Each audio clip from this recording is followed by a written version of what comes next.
की आपल्यापेक्षा जास्त त्यांचं एज्युकेशन झालं आहे. बी मेकॅनिकल आणि MBA झालं आहे त्यांचं फायनान्समध्ये. आणि त्यांनी NCDA म्हणजे जसं NSE आहे तसं शेअर मार्केटचं NCD नॅशनल कमोडिटी अँड एक्सचेंजमध्ये ते जॉबवर होते.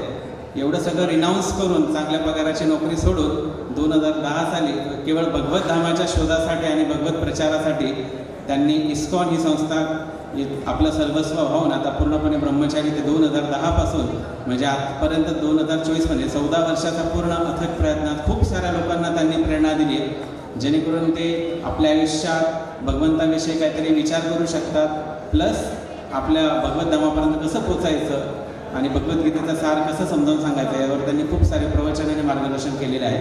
तर आपलं आज महत् भाग्य आहे की ते नाशिकहून स्वतः त्यांच्या स्वतःची बहुतेक ट्रीटमेंटसुद्धा चालू असताना सुद्धा त्यांनी एवढा वेळात वेळ काढून आपल्याला अर्धा तास जरी आपण त्यांना दिला असला तरी तेवढ्या वेळासाठी सुद्धा ते केवळ भगवंताचं नाव मला लोकांना सांगायला आवडेल या हिशोबाने त्यांनी आपल्यासाठी वेळ दिला.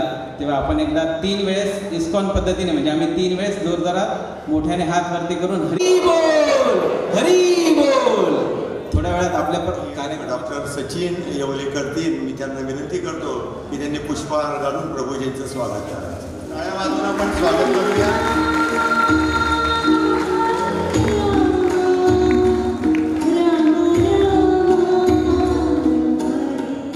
निस्वार्थी समाजकारण आणि सुलाई मातेची अविरत सेवा ज्यांची जगण्याची रीत आहे असे आदरणीय अण्णासाहेबांचे हे अमृत महोत्सवी वर्ष आहे. त्यांनी जून 24 मध्ये 75 वर्षात पदार्पण केलेले आहे. आपण सर्वजण टाळ्यांच्या गजरात त्यांचे अभिष्ट चिंतन करूया आणि सर्वजण 2 वेळा म्हणूया जीवेत शरदः शतम, जीवेत शरदः शतम. आता आपण 75 दिव्यांनी त्यांचं औक्षण केलेलं आहे. या 75 दिव्यातली एक पंक्ती आपल्याला काय सांगते, हे औक्षण का करायचंय, या औक्षणामधून मला काय घेऊन जायचंय. ती पंक्ती म्हणते, आधी होते मी दिवटी शेतकऱ्यांची आवडती, झाले इवली मग पणती घराघरातून मिनमिनती, समयी केले मला कुणी देवापुरती नेऊनी, काचेचा मग महाल तो कुणी बांधुनी मज देतो, कंदील त्याला जनमनती मीच परी ज्योती तयातले, बत्तीचे ते रूप नवे पुढे मिळाले मज बरवे, वरात मज वाचून आडे झगमगाट मग तो कसा पडे, आता झाले मी बिजली घरे मंदिरे लखलखली. म्हणजे आतापर्यंत ड्युटी होती, मग आम्ही अशी अमृतवाणी त्यांच्या मुखातून ऐकूया. मी प्रभूजींना विनंती करतो की त्यांनी आपले विचार आमच्या समोर मांडा. सगळ्यांना नम्र विनंती की जे स्टेजवर उभे आहेत कृपया त्यांनी खाली खुर्च्यांची व्यवस्था आहे त्या ठिकाणी स्थानापन्न व्हायचं. हरे कृष्ण. नमो विष्णुपदाय कृष्णपृष्ठाय भूतले श्रीमते भक्तिवेदांत स्वामी रत्नाय नमस्ते सरस्वते देवे गौरवाणी प्रचारिणे निर्विशेष शून्यवादी पाश्चात्य देशतारिणे. जय श्री कृष्ण चैतन्य प्रभु नित्यानंद श्री अद्वैत गदाधर श्रीवासादि गौर भक्त. सगळ्यांनी हात वर करायचा माझ्या मागे. हरे कृष्णा हरे कृष्णा. थोडं जोरा. हरे कृष्णा हरे कृष्णा. आवाज नाही येत. जेवणाची आहे प्रभूची व्यवस्था आहे तुमच्यासाठी. हरे कृष्णा हरे कृष्णा. कृष्ण कृष्ण हरे हरे. राम राम हरे हरे. प्रतिभाचालं पङ्गुं लङ्घयते गिरिं यत्कृपातमहं वन्दे श्रीगुरुजगदार्यं श्रीचैतन्येश्वरं परमानन्दमाधवं. हरे कृष्ण. सगळ्या उपस्थित भक्तांचं आजच्या या सुंदर कार्यक्रमात स्वागत आहे. तुमचा जास्त वेळ घेणार नाही, इतका सुंदर कार्यक्रम ऑलरेडी सुरू झालेला आहे. पण फक्त आणि फक्त येवले प्रभूंची आज्ञा होती म्हणून इकडे आलो, अन्यथा येण्याचं काही प्रयोजन नव्हतं. आणि मी आल्या तसं त्यांचे पाय पडणार होतो. मी इशारा केला होता मी तुमचे पाय पडणार. त्यांनी लगेच मला धरलं आणि कानात बोलले इथे नाही, नंतर करा. वयाने अनुभवाने खूप मोठे आहेत, पण तरी खूप प्रेम खूप लाड ते माझे करतात. तसं आमच्या मंदिरात खूप सारे ब्रह्मचारी आहेत, पण माझ्याप्रती त्यांचा नेहमीच एक वेगळा जिव्हाळा राहिला आहे. एक वेगवेगळी काळजी ते माझी घेत असतात. त्यांनाही माहिती आहे की आता जवळपास 14-15 वर्ष झाले आम्ही घर सोडलं आहे. आणि कुठेतरी एक आईवडिलांप्रती आकर्षण प्रत्येक व्यक्तीला असतं. भले तुम्ही किती मोठे साधू व्हा, किती मोठे प्रचारक व्हा, पण ते एक नैसर्गिक आसक्ती, एक आकर्षण असतं. त्यांनाही माहिती आहे. त्यांनाही पण माहिती होतं की आई नसल्यामुळे मग माताजी दरवेळेला लिंबूचं लोणचं पाठवतात डब्बा भरून. त्यांना माहिती आहे लिंबूचं लोणचं आवडतं. आणि विशेष करून 40 गावच्या लोकांच्या हातचं लिंबूचं लोणचं खाणं म्हणजे 4 धामची यात्रा होते खाल्ल्या त्याला वेगळी 4 धामची यात्रा करायची गरज पडत नाही. तर मग आपण संवाद कुठल्या भाषेत साधायचा? आयराणी चालेल सगळ्यांना? हो. आयराणीत घेणार आहे, मराठीत घेणार. मध्ये मध्ये मी बोलेल, कारण मी धुळ्याचा असल्यामुळे माझ्यात ते स्वाभाविक गुण आहे आयराणी.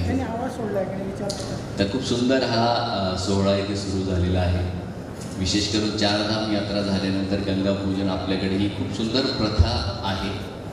आणि गंगेचं पूजन तसं बघायला गेलं तर शास्त्रात भरभरून वर्णन आहे गंगापूजनाचं.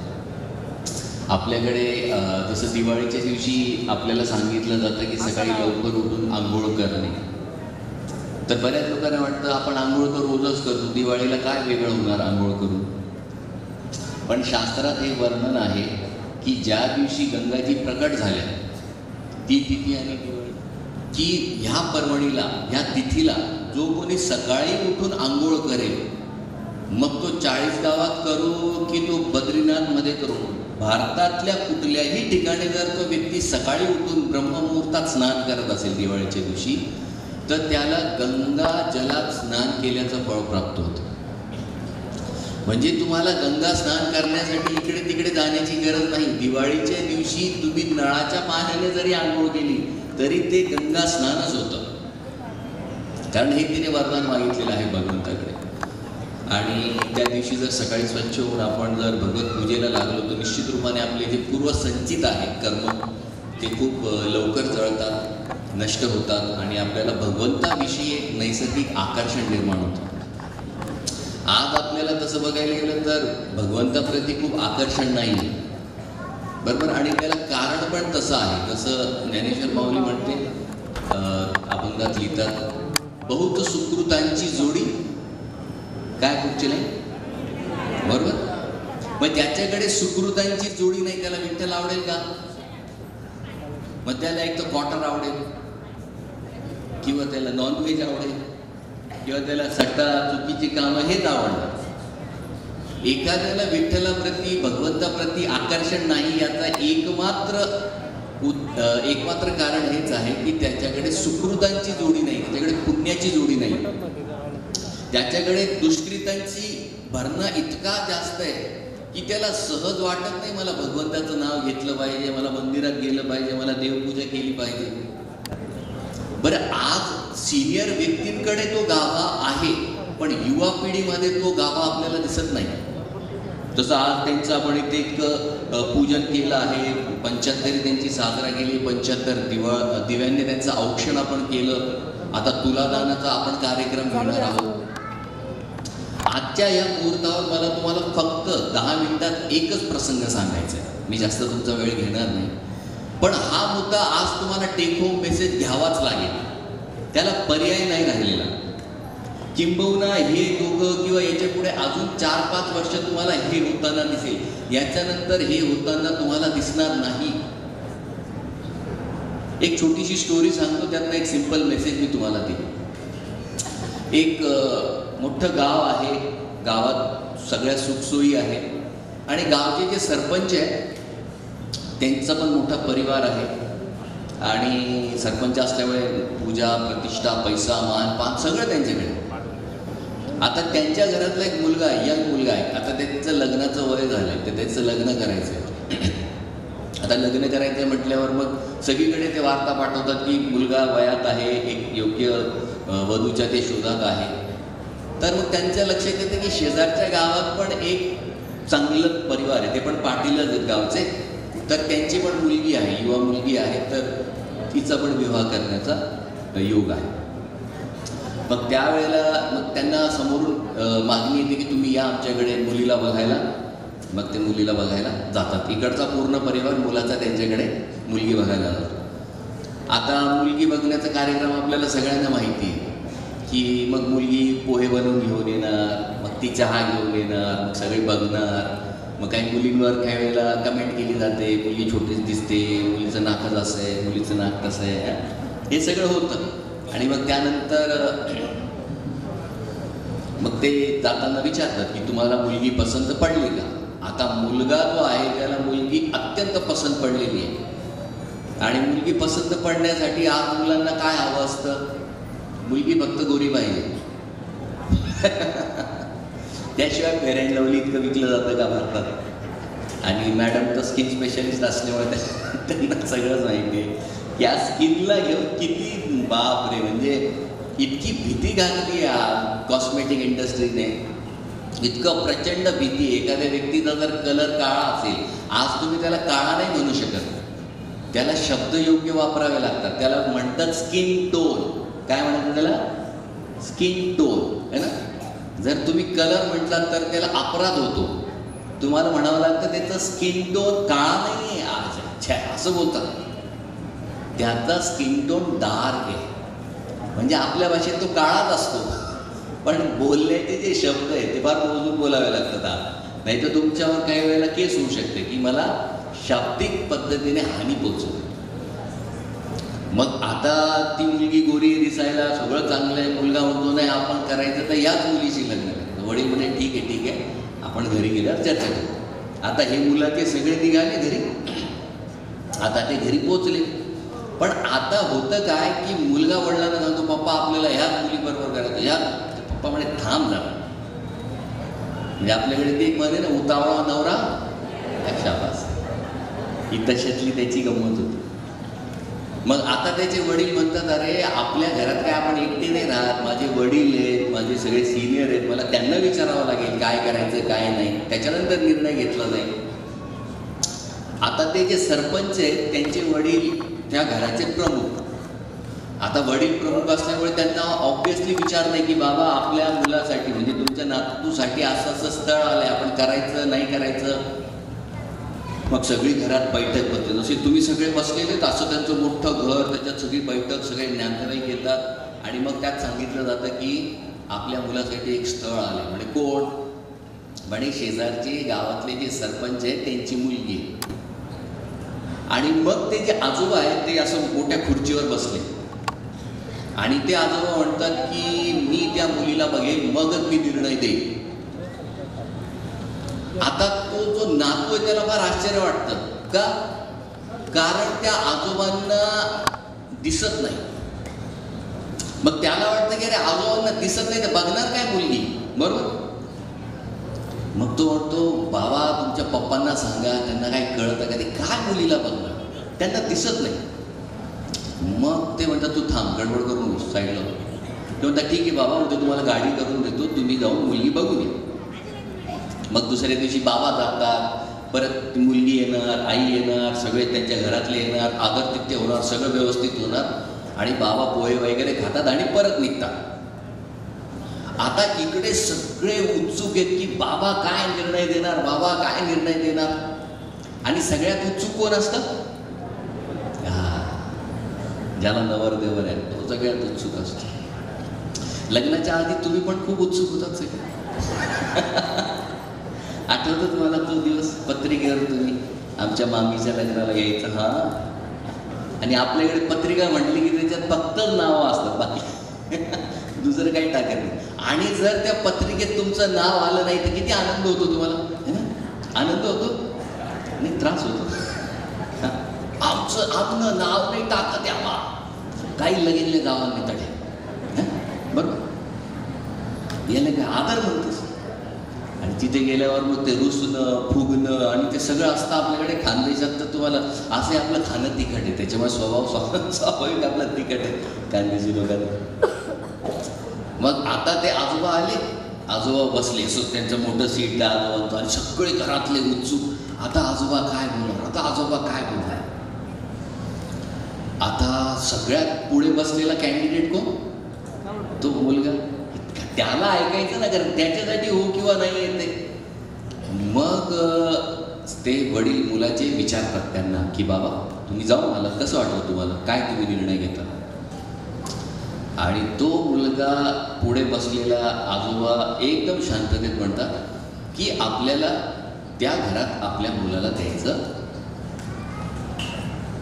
त्या मुलाच्या कानात तो नाही पडणं आणि तत्क्षणी तो जागेवरून असा उचलला फेकला जातो. तो म्हणतो ह्या म्हाताऱ्याला काय कळतं, याला डोळे नाही, याला दिसत नाही, याला समजत नाही, याला माझं लग्न होऊ द्यायचं. घराघरात आहेच प्रॉब्लेम. सगळ्या घरात युवा पिढीचा हा प्रॉब्लेम. बरं, त्याशिवाय तुम्ही बोलले का? आता करायचं काय? आता तो इतक्या तावा तावा तावा तावा. मग त्याच्या वडील म्हणतो तू शांत थांब जा. मग त्या मुलाचे वडील विचारतात बाबा तुम्हाला काही मेसेज द्यायचा आहे, तुम्हाला काही सांगायचं आहे का की आपल्याला हे लग्न का नाही करायचं. मग ते आजोबा म्हणतात की त्या मुलीच्या आईकडच्या बाजूची चौकशी करा. मग ते वडील म्हणतात ठीक आहे तिची चौकशी करू, पण जर सगळं ओके असेल तर तुम्ही हो म्हणाल का. ते म्हणे हो. मग त्या मुलाला थोडं बरं वाटतं की बाबा ठीक आहे काहीतरी अजून चान्स आहे. मग हे सगळे काय करतात, त्यांचे पाठवतात जासूस शोधायला.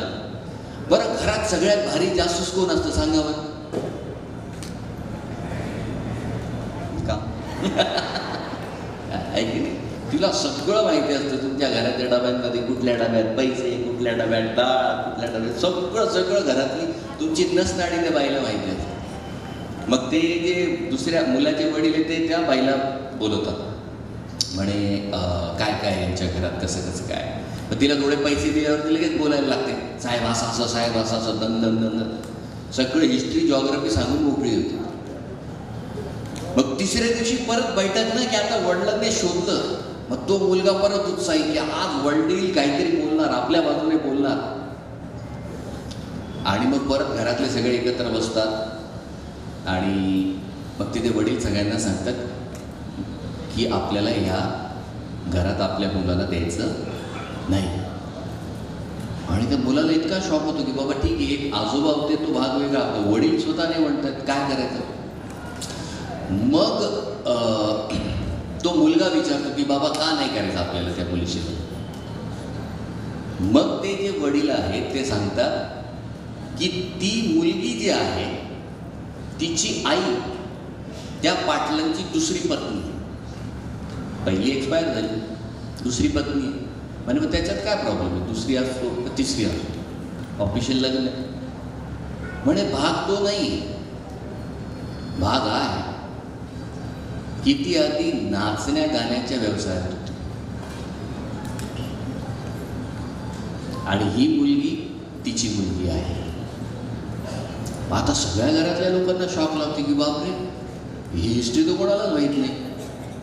मग आता सगळ्यांच्या मनात एकच प्रश्न की आजोबांना तर दिसत नाही, आजोबांना कसं कळलं, आजोबा जात होते का असं म्हणता येणार.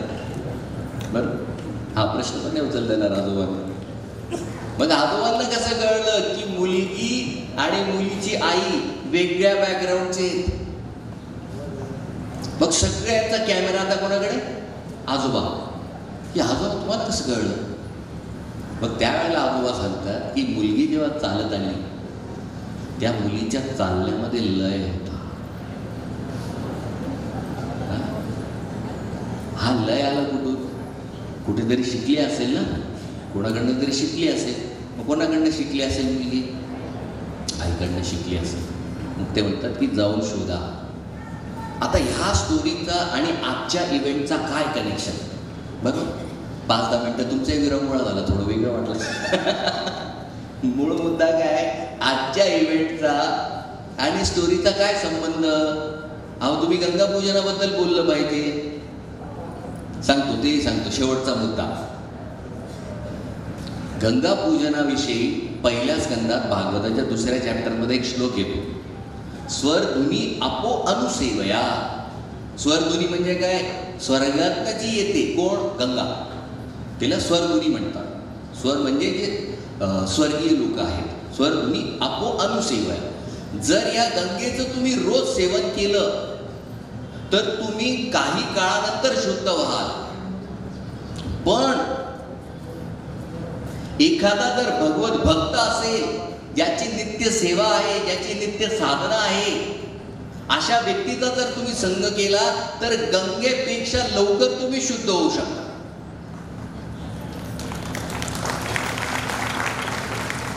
त्या गंगेत तुम्हाला जावं लागेल, तिथे सारखी आंघोळ करावी लागेल. पण अशा व्यक्तींचा, ज्यांची नित्य सेवा, ज्यांची नित्य साधना आहे, ज्यांनी भगवंताला पाहून घेतलेलं आहे, यांच्या थोड्या अल्प संघाने तुमचं खूप कल्याण होऊ शकतं. पण दुर्दैव बघा आजच्या समाजाचं. आज माझ्या पुढे मला जे मेजॉरिटी लोक दिसत आहेत ते सिनियर फळीतले लोक. माताजींच्या साईडलाही आणि पुरुष मंडळींकडे सिनियर त्या लोक जास्त आहेत. मी ती स्टोरी का सांगितली तुम्हाला? आज युवा पिढीला काय गरज आहे? आज युवा पिढीला या सिनियर लोकांची गरज आहे. आज त्यांना बाकी कसलीच गरज नाहीये. त्यांच्याकडे सगळे गॅजेट, सगळ्या फॅसिलिटीज, सगळ्यात बेस्ट एज्युकेशन आहे. पण दुर्दैवाने बघा, इतकं ज्ञान असताना, इतकं विज्ञान असताना त्या मुलाला सगळ्या कठोर प्रसंगातनं जावं लागतं. कारण आज जॉईंट फॅमिली नाही, आज न्यूक्लिअर फॅमिली आहे. आज त्याच्याकडे आजी नाही, त्याचे आजोबा नाही, त्याचे पुढे वयस्कर नाही. तो बोलणार कुठे? आपले सुख दुःख कोणाबरोबर शेअर करणार? दुर्दैव आहे या समाजाचं की आज ज्यांच्याकडे सगळ्यात जास्त गाभा आहे ज्ञानाचा, कुठलं ज्ञान? अनुभवाचं, त्या लोकांना आज सर्रास वाऱ्यावर सोडून देण्यात आलं. हे सगळ्यात मोठं दुर्दैव आहे. आणि त्यामुळे त्या मुलाला, त्या मुलीला सगळ्या कटू प्रसंगातनं जाऊन शिकावं लागतं, जिथे हे लोक घर बसून सगळा अनुभव फ्रीमध्ये द्यायला तयार आहेत. म्हणून खरं गंगापूजन हेच आहे की आपल्या घरातले जे श्रेष्ठी आहेत, जे अनुभवी लोक आहेत, त्यांचं पूजन सुरू करा. हे गंगापूजन चालू राहील. हे खरं गंगापूजन आहे. हे गंगापूजन केलं ना, प्रत्येक व्यक्ती शुद्ध होईल आणि समाज इतका सुंदर होईल, इतका सुंदर होईल की ते स्वर्ग खाली आल्यासारखा अनुभव झाल्याशिवाय आपल्याला राहणार नाही. खूप खूप धन्यवाद. हरे कृष्ण हरे राम हरे राम. खूप खूप धन्यवाद प्रभूजी. इथे 2 शब्द बोलण्याची मला परवानगी दिली. हरे कृष्ण. सांगायचं असं आहे की म्हणजे इसवी सन आय थिंक 2008ची गोष्ट असेल की जेव्हा माझ्या मोठ्या बहिणीचं लग्न जमलं होतं, तेव्हा जानकीनाथ प्रभू इथे प्रोग्राम करायला आले होते, ते वाणीमंगल करायला. तो नाशिकचा पहिला इस्कॉनचा प्रोग्राम होता. त्या प्रोग्रामनंतर नाशिकमध्ये ऑलमोस्ट 50 तरी इनिशिएटेड ड्युटीज आज तयार आहेत. तर लावलेलं रोपटं कधी फळायला येतं, तसं आजही नवनिर्वाचित आमदार आदरणीय मंगेशजी चव्हाण यांचे संदेश आपल्याला प्राप्त झालेला आहे. त्यांचे वडील या ठिकाणी आलेले आहेत. त्यांचं आपण गुलाब पुष्प देऊन आदरणीय अण्णासाहेबांना विनंती करतो की त्यांचं स्वागत करायचं.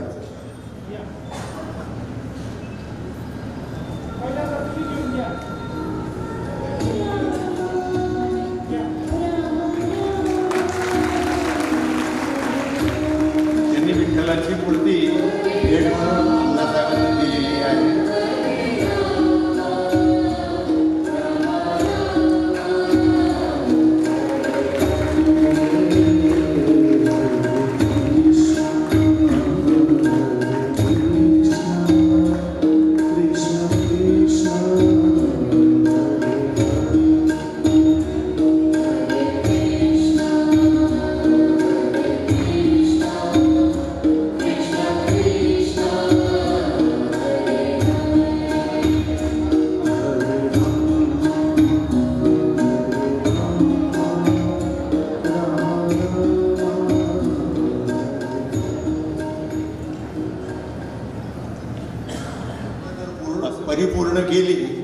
ती व्यक्ती मोक्षाचा अधिकारी होते. हे चारही धाम अनेक युगायुगापासून आपल्या आस्थेचे प्रतीक आहे. बद्रीनाथ सत्ययुगाचे प्रतीक, तर रामेश्वरम त्रेतायुगाचे साक्षीदार आहे. द्वारिका ही पुण्यभूमी तर त्या द्वापार युगाच्या त्या अखिलेश्वराला समर्पित मानली जाते. आणि जगन्नाथ धाम हे कलियुगातील धर्माचे प्रतीक आहे.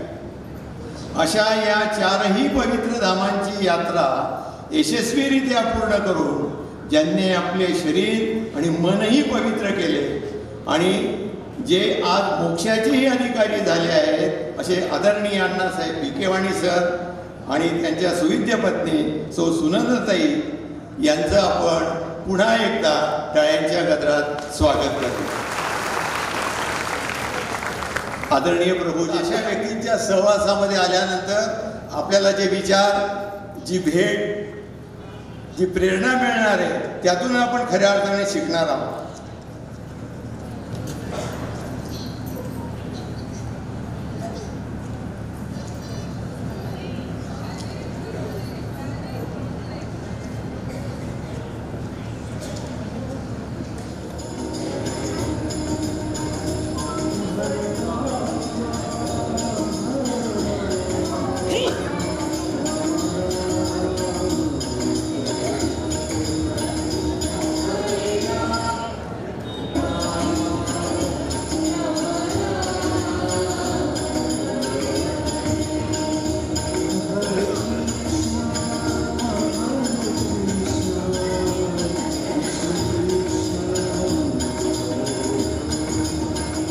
आता प्रभूजी वेळात वेळ काढून आपल्यामध्ये उपस्थित झाले आणि त्यांच्या या मिळालेल्या संधीचा सदुपयोग व्हावा या हेतूने आपण मधुर तुला यानंतर करणार आहोत. या अगोदर आपण पुस्तकाचं प्रकाशन करणार आहोत. एकदा डॉक्टर APJ अब्दुल कलाम जेव्हा राष्ट्रपती झाले त्यावेळी राष्ट्रपती झाल्यानंतर त्यांना एका पत्रकाराने प्रश्न विचारला की तुम्ही एवढ्या अत्युच्चपदी आज पोहोचला आहात तर या क्षणाला तुमच्या मनामध्ये काय भावना आहे. त्यावेळी अब्दुल कलामांनी खूप सुंदर असं उत्तर दिलं की या क्षणाला माझ्या मनामध्ये ज्या शिक्षकांनी मला लहानपणी माझा हात धरून अक्षरं गिरवायला शिकवली त्या शिक्षकांची मला आठवण येते आहे. म्हणजे एवढ्या महानपदी पोचल्यानंतर सुद्धा डॉक्टर अब्दुल कलाम यांच्या मनामध्ये शिक्षकाविषयीचा आदर होता. आणि आज योगायोग बघा की एक 75 वर्ष झालेल्या एका आदर्श शिक्षकाच्या हातून आपल्या हृदयातलं मनोगत ज्यांनी एका पुस्तकाच्या द्वारे व्यक्त केलेले आहे अशा एका पुस्तकाचं प्रकाशन आपण आता करणार आहोत. या प्रकाशनासाठी मी अण्णासाहेबांचे चिरंजीव महेश, सचिन, त्यानंतर प्रभूजी, स्वतः अण्णासाहेब आणि ताई या सगळ्यांना विनंती करतो की त्यांनी त्यांच्या स्वहस्ते या पुस्तकाचं प्रकाशन करायचं आहे.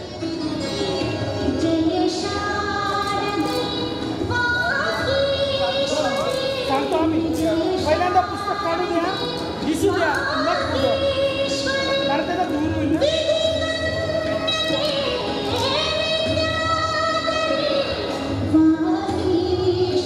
रेकॉर्डिंग चालू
बाळासाहेब बी वाणी सर आहेत. त्यांनी आपलं हृदयातील मनोगत या पुस्तकामध्ये व्यक्त केलेलं आहे. या पुस्तकाची 2-3 पानं चाळल्यानं जीवनाचा दृष्टिकोन शिकवला जात नाही. हे पुस्तक वाचल्यानंतर तुमच्या सहज लक्षात येईल की जीवनाकडे बघण्याची दृष्टी माणसाची कशी असली पाहिजे, अशी प्रेरणा आणि आनंद या पुस्तकातून आपल्याला नक्कीच मिळणार आहे. म्हणून पु ल देशपांडे म्हणतात की पुस्तकांशिवाय केला जाणारा अभ्यास म्हणजे आयुष्य असतं. पुस्तकांशिवाय केला जाणारा अभ्यास म्हणजे आयुष्य असतं आणि आयुष्यात आलेले अनुभव म्हणजे हे पुस्तक असतं. आयुष्यात आलेले अनुभव म्हणजे हे पुस्तक असतं. म्हणून त्यांनी आपल्या आयुष्यामध्ये जे जे अनुभव आलेले आहेत, ज्यांनी सहकार्य केलेलं आहे, त्यांच्याप्रती माझ्या मनामध्ये कृतज्ञता भाव आहे आणि माझं मूळ मी विसरता कामा नये हे 2 उद्देश ठेवून हे पुस्तक लिहिण्याचं